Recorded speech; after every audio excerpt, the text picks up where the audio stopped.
بسم الله الرحمن الرحيم. الحمد لله رب العالمين والصلاة والسلام على أشرف المرسلين. Aujourd'hui, on va entamer la leçon de l'histoire de la tuberculose. On commence par l'introduction. La première question, pourquoi maîtriser l'histoire naturelle de la tuberculose est-il si important? C'est pour orienter la recherche et les politiques de santé publique. Est-ce que l'histoire peut être modifiée? Oui, elle peut être modifiée par 5 étapes. Premièrement, par la détection des cas de tuberculose, par la chimiothérapie antituberculose qui est le traitement, et les 3 autres étapes sont préventives. C'est la diminution du risque d'infection, la vaccination par BCG et la chimioprophylaxie. Pourquoi la situation épidémiologique actuelle de tuberculose dans l'Algérie est préoccupante? À cause de la co-infection, même dans le monde, à cause de la co-infection au VIH et les BK multirésistants. C'est pour ça que ça devient préoccupant. Un peu de l'histoire, on va parler un peu de la tuberculose dans l'Antiquité. L'époque néolithique, la tuberculose était manifestée par des localisations osseuses qu'on appelle mal de pote. Et au XVIIIe, XVIIe siècle, il y avait recrudescence et c'était la première cause de mortalité dans le monde. Et la plus importante découverte en 1865, c'est que Jean-Antoine Villemin a démontré que la transmission de la tuberculose était aérienne. Et ce qu'on a découvert en 1982, c'est que Robert Koch a identifié la bactérie responsable de tuberculose et le vaccin de BCG a été découvert en 1921. Et en 1947, on a découvert le premier traitement efficace de la tuberculose qui est la streptomycine. Quel est l'intérêt de la question? L'ampleur du problème, c'est-à-dire comprendre l'histoire naturelle de la tuberculose, il permet de connaître les grands principes de prise en charge, diagnostic et thérapeutique. Il permet de choisir pertinemment les moyens diagnostiques, de dépister précocement les échecs thérapeutiques et d'améliorer la prise en charge des autres maladies infectieuses. On a pris la maladie de tuberculose comme un modèle pour pouvoir affronter les autres maladies infectieuses qui régnaient tous les jours. Que constatez-vous sur l'épidémiologie en Algérie concernant les TP1+, et les TEP extrapulmonaires? On a remarqué que le taux de TP1+ est en baisse et que celui de tuberculose pulmonaire est en hausse. TEP, c'est une faute. TEP, tuberculose extrapulmonaire, est en hausse. Quelles sont les étapes caractéristiques d'évolution naturelle de tuberculose? Ce sont la transmission, l'infection et la maladie. On va les détailler. Avant ça, on va parler du BK. Il concerne l'épidémiologie en tous les cas. Le BK, c'est un germe qui appartient à la classe Schizomycete, l'ordre Actinomycétale, famille Mycobacteriaceae, groupe Mycobacterium tuberculosis complexe. L'espèce M. tuberculosis qu'on est en train d'étudier, elle représente 95% de ce groupe. Et exceptionnellement, il s'agit de M. bovi et M. africanum. Le BK, c'est un bacille droit, légèrement incurvé, immobile, acapsulé, aérobie, strict, fragile, intra- et extracellulaire.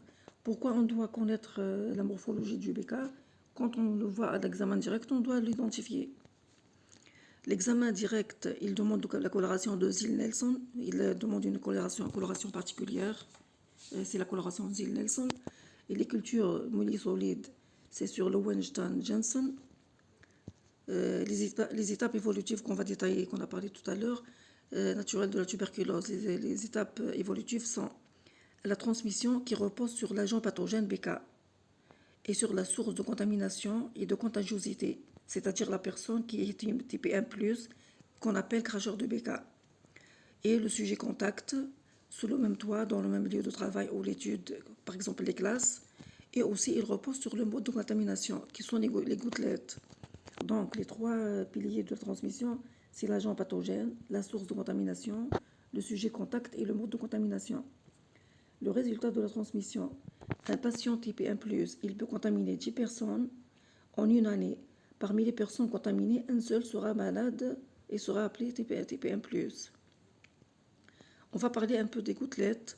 Les gouttelettes qui proviennent des éternuements, de la toux, des paroles, tombe, etc. L'essentiel quand on éjecte des gouttelettes, tombe à cause de la pesanteur. Mais les plus légères s'évaporisent en présence de l'air et laissent derrière elles des particules infectantes qui restent suspendues dans l'air et qui vont être la cause majeure de contamination ultérieure, surtout dans un endroit fermé et obscur. Une gouttelette, elle peut contenir 1 à 3 bacilles, l'éternuement peut contenir 20 à 40 000 bacilles et la toux peut contenir 3500 bacilles. La pénétration des particules dans les poumons a les caractéristiques suivantes. Les particules de poids moléculaire 10, ce sont des grosses particules. Elles rejoignent les voies respiratoires supérieures seulement. Elles vont rester prisonnières là-bas. Et les particules de poids moléculaire 2,5, elles vont descendre encore, qu'on appelle particules fines, dans les voies respiratoires inférieures.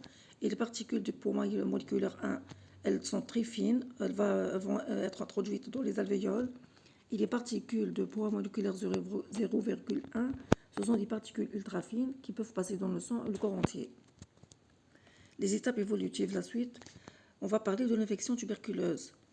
La primo-infection, c'est quand le patient présente des manifestations cliniques, radiologiques, c'est-à-dire anatomiques, et immunologiques, qui sont dues au premier contact de son organisme vierge avec le BK, c'est-à-dire qu'il n'a pas contracté le BK avant cet épisode. Il existe une PIT latente, 90% des cas. Latente, c'est-à-dire qu'elle n'est pas apparente, qu'on dit cliniquement et radiologiquement asymptomatique, est marquée seulement par la modification des tests cutanés tuberculiniques. La PIT patente, dans 10% des cas, elle est cliniquement et ou radiologiquement symptomatique, plus les modifications du test, dont le test cutané est toujours positif. Les étapes évolutives, on va parler de la réinfection tuberculeuse. La réinfection exogène, les BK viennent d'une nouvelle contamination. Elle prédomine dans les pays où la tuberculose est prévalente, comme notre pays. Et la réinfection endogène, c'est la réactivation des bacilles quiescents et leur multiplication au niveau des foyers infectés, que ce soit tuberculose pulmonaire ou extrapulmonaire. Le mot quiescent veut dire inactif, endormi. Comment les différencier? Comment différencier si c'est une endogène ou exogène? C'est avec un test génomique. On va comparer les profils génétiques, qu'on appelle empreintes génétiques, des souches prélevées dans l'épisode actuel avec les souches d'un épisode antérieur. Et cela par l'examen qu'on appelle PCR et son séquençage. En tous les cas, être endogène ou exogène ne changera rien à la chimiothérapie antituberculeuse.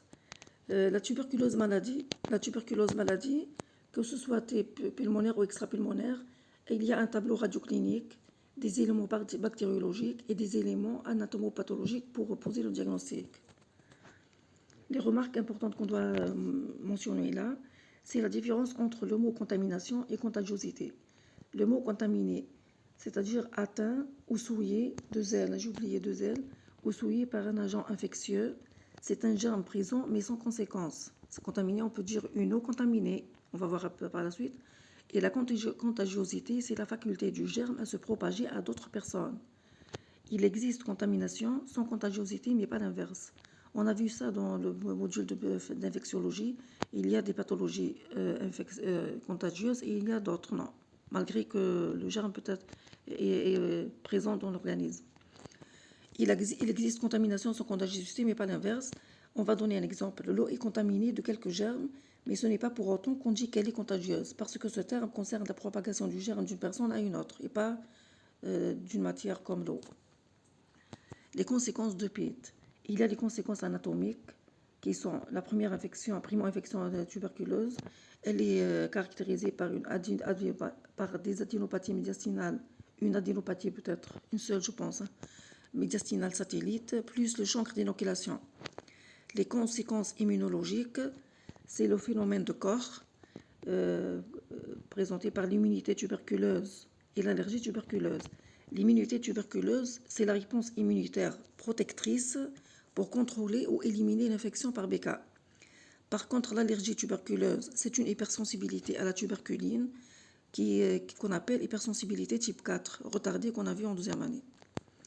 La tuberculine, ce sont des protéines synthétisées par BK ou en laboratoire, c'est un extrait stérile de protéines purifiées dérivées de cultures inactivées de M. tuberculosis. Par la suite, on va détailler beaucoup plus quelle est la différence entre allergie et immunité dans cette question de tuberculose. La formation des granulomes dans PIT. On va décrire chaque étape, on va comprendre comment les granulomes vont se développer. C'est l'explication du schéma que le prof a donné dans la leçon. Les alvéoles, il y a pénétration des BK dans les alvéoles. Pourquoi? Parce qu'il y a oxygène, température, humidité et obscurité qui sont favorables aux BK. Les macrophages, ils font phagocyter ces BK. Donc, dans le BK, dans le macrophage plutôt, ces BK vont se multiplier. Ils vont provoquer l'apoptose du macrophage. Et en même temps, les PNN et les cellules dendritiques vont être mobilisées. C'est un mécanisme de réponse immunitaire. Ils vont recruter d'autres macrophages qui vont à leur tour phagocyter d'autres cellules infectées, et ainsi de suite, jusqu'à la formation d'un granulome primaire, puis dissémination des cellules infectées vers un autre site pulmonaire et répétition du processus qui entraîne un granulome secondaire. Les LT et les macrophages. Le rôle des LT, c'est la sécrétion de l'IFN gamma, l'interféron gamma, plus l'interleukine 2. L'interféron gamma, il va activer les macrophages qui vont sécréter le TNF-alpha, tumoral necrosis factor, et il va intensifier aussi l'IFN gamma, il va intensifier l'activité bactéricide et sécrétoire des macrophages. Aussi, il va favoriser le recrutement d'autres macrophages. Et aussi, il va favoriser le changement morphologique des macrophages en cellules épithéloïdes. Ces cellules épithéloïdes vont fusionner pour être activées. Ce sont des macrophages qui vont activer, qui vont se fusionner et former des cellules géantes multinucléées en fer à cheval. Plutôt ces deux formes, je vais répéter. Le changement morphologique des macrophages en deux formes. La première forme, ce sont des cellules épithéloïdes, qui est représentée par la fusion des macrophages activés, et aussi en cellules géantes multinucléées en fer à cheval, qu'on appelle cellules de Langerhans. Donc, les cellules épithéloïdes vont fusionner pour former le granulome. Avec eux, il y a les cellules de Langerhans, qui sont des cellules multinucléées en fer à cheval. Toutes ces cellules participent à la formation du granulome. On va comparer maintenant la tuberculose, l'immunité et l'allergie tuberculeuse. L'allergie tuberculeuse, il s'agit d'une réaction immunitaire spécifique. C'est une allergie, elle est spécifique. Elle se produit en réponse à la présence d'antigènes du bacille de corps. Elles sont caractérisées par la spécificité, la médiation cellulaire, la nature retardée puisqu'elles réagissent après 2-3 jours, et leur nature de réaction. C'est une immunité acquise à médiation cellulaire. Mais attention, le premier contact ne va pas produire une réaction. La principale différence entre l'allergie, on va parler de l'allergie de l'immunité, l'autre, plutôt l'immunité tuberculose sans allergie après. La différence entre l'allergie tuberculeuse ou tuberculinique avec l'immunité tuberculeuse, c'est que l'allergie tuberculinique, c'est que la première, elle est une réaction diagnostique, mais la deuxième est une immunité de défense. La première n'a un intérêt que pour démontrer que cette personne a été déjà infectée par ce germe. Elle n'est pas, c'est pas une façon de défense du corps. Par contre, l'immunité tuberculeuse, elle, c'est une immunité de défense. On va parler maintenant de l'immunité tuberculeuse. C'est un type d'immunité qui se met en place après une infection tuberculeuse. Absence d'adénopathie et de généralisation. Normalement, le corps parvient à contrôler la multiplication du bacille de corps puisque l'immunité cellulaire tuberculeuse qui va être installée, ce sont des cellules LT mémoire. Donc, elles ne vont pas refaire le même mécanisme que la première fois. C'est pour ça qu'il n'y aura pas d'adénopathie. L'adénopathie, elle sera présente seulement la première fois. Donc, on a dit que cette immunité, elle va limiter l'infection à une petite zone du poumon, qu'on appelle le champ d'inoculation, sans qu'il y ait de propagation aux ganglions lymphatiques ou au reste du corps. C'est le signe d'une immunité efficace. C'est le signe d'une immunité efficace. On va parler maintenant de l'immunité, sa caractéristique d'acquisition. L'immunité contre la tuberculose n'est pas innée. Elle est acquise après une première exposition au bacille. On a étudié ça au terminal, bien sûr, et les années précédentes. C'est une médiation cellulaire, comme pour l'allergie tuberculinique. Cette immunité est principalement gérée par les lymphocytes T. Ces cellules organisent une réponse immunitaire pour contenir le bacille de corps à l'intérieur de structures appelées les granulomes. Sa spécificité, elle est au bacille de corps, bien sûr. Le développement de l'immunisation. L'immunisation par les cellules T prend du temps pour se développer. Elle atteint son plein potentiel après 6 à 8 semaines, donc 1 mois et demi jusqu'à 2 mois d'infection. Cette période est appelée phase anti-allergique, car c'est avant que le test à la tuberculine ne devienne positif. C'est très important de comprendre cela. Quand l'immunité tuberculeuse n'est pas encore installée, le corps ne peut pas se défendre contre la tuberculose et le test tuberculinique ne va pas être positif, puisque pour qu'il soit positif, il faut que le LT mémoire soit présent pour manifester cette réaction. Et comme cette immunité n'est pas encore installée, le test tuberculinique sera négatif. Que se passe-t-il avant l'installation de l'immunité cellulaire? Dans ce temps, les cellules dendritiques vont disséminer plutôt le BK dans l'organisme par voie lymphatique et les PNN vont les disséminer par voie sanguine. Ces mécanismes sont impliqués dans les tuberculoses extrapulmonaires. J'ai pris les diapos de la leçon parce qu'elle était claire et facile. L'étude clinique, la PIT latente, 90% des cas, et patente, elle est 10% des cas comme on a mentionné auparavant. Celle latente, elle est sans traduction clinique, elle est asymptomatique ni cliniquement ni radiologiquement. Elle est mise en évidence par le test tuberculinique, l'IDR ou IGRA.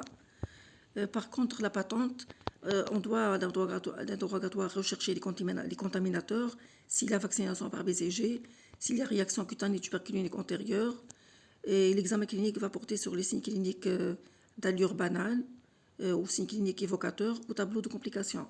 On doit tout chercher. Et les signes évocateurs, voilà, l'érythème noueux, le kératoconjonctivite flicténulaire, l'adénopathie cervicale. Il y a aussi la typhobacillose de Landouzy. C'est une tuberculose aiguë, aspect clinique simulant la fièvre typhoïde, diarrhée, fièvre élevée, altération de l'état général et une splénomégalie. Elle s'appelle typhobacillose de Landouzy. Peut-être qu'ils vont l'apporter dans le QCM, on ne sait jamais. Aussi la compression bronchique, des taux et au dyspnée. L'IDR à la tuberculine. La tuberculine, c'est une préparation obtenue à partir de produits solubles chauffés de la culture et de la lyse de bacilles tuberculeux, humains ou animaux, dotés d'un pouvoir antigénique du BK. Le matériel, c'est une seringue intradermo-réaction qui est stérile à usage unique de 1 ml calibrée au 1/10 avec une aiguille fine à base à biseau court, de la tuberculine purifiée et un désinfectant. La technique de l'IDR, au niveau de la face antérieure de l'avant-bras, d'un volume de 0,1 ml de tuberculine purifiée à 10 unités. L'effet immédiat de la peau d'orange.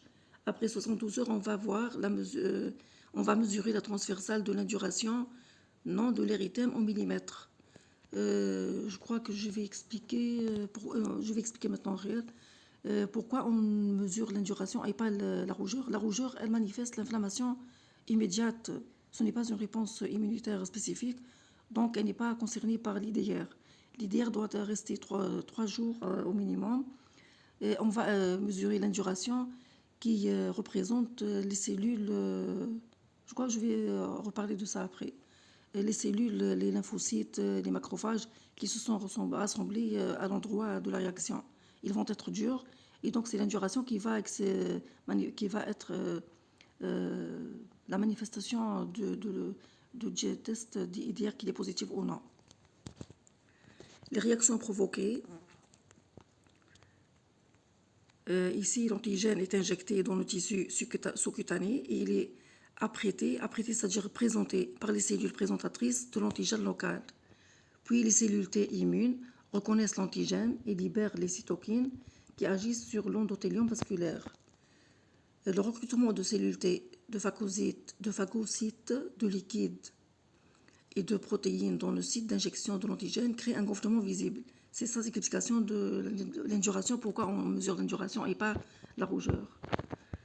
La réaction immune dépendante des lymphocytes T, elle est médiée par les cytokines et chimiokines, maximum d'intensité 24 à 48 heures après l'introduction de l'antigène.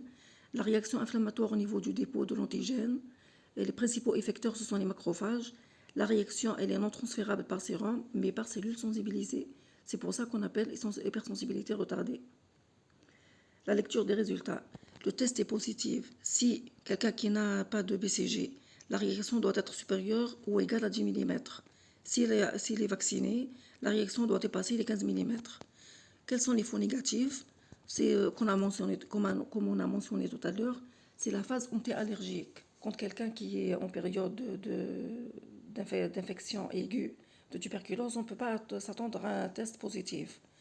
Aussi les maladies allergisantes, par exemple le lymphome, c'est que ce sont par exemple le lymphome, qu'est-ce qu'il fait? Il va rendre le corps pauvre en LT. Donc il va rendre l'immunité allergisante, c'est ce que je peux dire pour simplifier. L'immunosuppression, comme par exemple par les corticoïdes, déficit immunitaire, par exemple le VIH, la dénutrition. Les nourrissons aussi qui sont moins âgés de 6 mois, ils n'ont pas encore d'immunité. Et la mauvaise technique aussi peut donner un test négatif. Et aussi si la conservation du produit elle est défectueuse ou si la tuberculose est aiguë. Comme on a dit, anti-allergique. Les faux positifs, ce sont quand on tombe dans une confusion avec une simple rougeur locale ou une surinfection ou une lésion de grattage. On va penser que c'est un test positif alors qu'il ne l'est pas. Le test IGRA, qui est interféron gamma release AC, ce sont des tests sanguins in vitro qui mesurent la libération d'interférons gamma par les LT, qui sont stimulés par des peptides spécifiques au mycobacterium du complexe tuberculosis. Les résultats, il y a deux. Le quantiféron TB Gold, il mesure la quantité d'interférons gamma dans les prélèvements sanguins. Et il y a les T-spots des TB qui comptent le nombre de LT produisant l'interféron gamma après la sensibilisation. La comparaison entre les deux tests IDR et IGRA, le test IGRA est aussi sensible, mieux spécifique et plus onéreux, c'est-à-dire plus coûteux que le test IDR. Il est d'indication limitée en PNALAT, Programme national de lutte anti-tuberculose, et il n'est pas recommandé aux enfants à moins de 15 ans. Comment poser le diagnostic positif? Quelle est cette diapo? 28. Je devais expliquer les tuberculoses, après je vais les expliquer. Le diagnostic positif doit être, et elle remarque ça, les deux tests ne permettent ni de confirmer ni d'exclure le diagnostic TBC active. On vient de voir EDR et IGRA ne posent pas le diagnostic positif. Pour mettre en évidence un diagnostic positif d'une PIT, on vérifie le virage des réactions cutanées tuberculiniques. On doit mentionner la notion de réaction antérieure négative, que ce patient n'a pas eu de réaction antérieure, qu'il y a absence de vaccination en BCG, et aussi il y a le contrôle post-vaccinal qu'il a fait, s'il a fait un BCG, il était négatif. Mais malheureusement, ces trois notions affrontent une difficulté dans notre pays, parce que dans notre pays, il y a une forte couverture vaccinale au BCG, et aussi notre pays est endémique. Les examens bactériologiques sont souvent négatifs au cours d'une PIT, ce qui impose la recherche de BK dans les crachats ou le tubage gastrique par examen direct et culture. L'évolution vers la tuberculose maladie, quelles sont ses causes? Les causes, l'aggravation progressive du foyer de primo-infection. Si c'est une caverne primaire, c'est très rare. Mais la réactivation endogène de foyer pulmonaire demeuré quiescent après primo-infection ou réinfection exogène à la suite d'une nouvelle contamination. Ces deux figures sont plus fréquentes que la première. Comment intervient l'immunité dans ces deux cas? on dit qu'il y a une immunité, pourquoi alors il y a un passage à la maladie? L'immunité, elle empêche la dissémination du BK dans l'organisme, mais elle est insuffisante, dans ces deux cas, elle est insuffisante pour empêcher leur multiplication dans le nouveau foyer infectieux. Donc elle va empêcher leur dissémination, mais elle n'empêche pas leur multiplication. Comment évolue la maladie? La tuberculose pulmonaire, spontanément, comment elle évolue? Le quart des cas, 25% donc l'écart, le quart c'est guérison spontanée. 25% devient des cracheurs chroniques et 50% décèdent. La TEP, ou bien elle évolue en décès ou guérison avec plus ou moins des séquelles invalidantes. Quels sont les facteurs favorisants? J'ai fait une faute ici. L'infection chez le sujet sain, population défavorisée, promiscuité,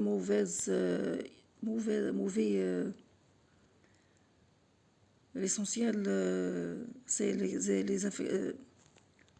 je vais voir ici le deuxième diapo. Est-ce que j'ai mentionné le...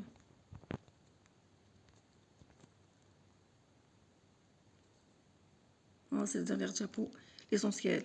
Les facteurs qui favorisent sont l'infection chez les sujets sains, c'est la population défavorisée, promiscuité, mauvais état socio-économique, et aussi les facteurs favorisant le passage à la tuberculose maladie. Il y a la diminution des moyens de défense et la malnutrition liée à la pauvreté et affection entraînant l'immunodéficience. Je voulais expliquer quelque chose tout à l'heure que je n'ai pas expliqué. C'est pourquoi la tuberculose aiguë donne un fond négatif. On a mentionné tout à l'heure que la tuberculose aiguë donne un fond négatif. Parce que le temps insuffisant pour la sensibilisation immunitaire, le temps il est insuffisant puisqu'elle est aiguë, et la population de LT mémoire sensibilisée aux antigènes de BK sont des cellules responsables de la réaction d'hypersensibilité retardée, et dans le cas d'une tuberculose aiguë, le temps n'est pas suffisant pour développer ces cellules mémoire. Donc le test sera négatif malgré l'atteinte à la tuberculose. Aussi, on va demander pourquoi on ne... Je vais recommencer là, je l'ai dit tout à l'heure, mais je vais refaire.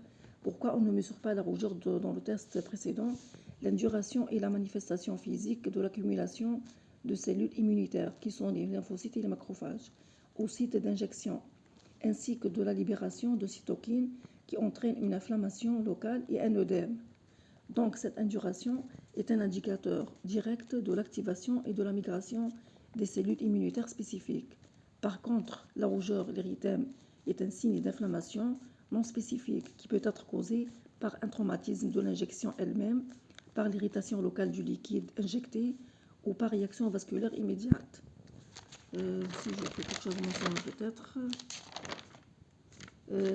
les exemples des cas qui ne sont pas apparents ici dans la diapo, les exemples pourquoi la maladie, l'infection d'un sujet ça, c'est quand il y a promiscuité, mauvaise aération, voilà c'est ça, c'est une mauvaise aération qu'on appelle pour la population défavorisée. Les exemples sont à citer comme suit: les familles démunies, les habitats surpeuplés, les prisonniers, les travailleurs migrants hébergés dans des dortoirs collectifs, les populations fragilisées, réfugiés plutôt, les populations réfugiées ou déplacées vivant en habitat précaire. Précaire, c'est-à-dire qui ne répondent pas aux conditions humaines convenables, c'est-à-dire pauvreté, tout court. La deuxième mention que je voulais vous dire,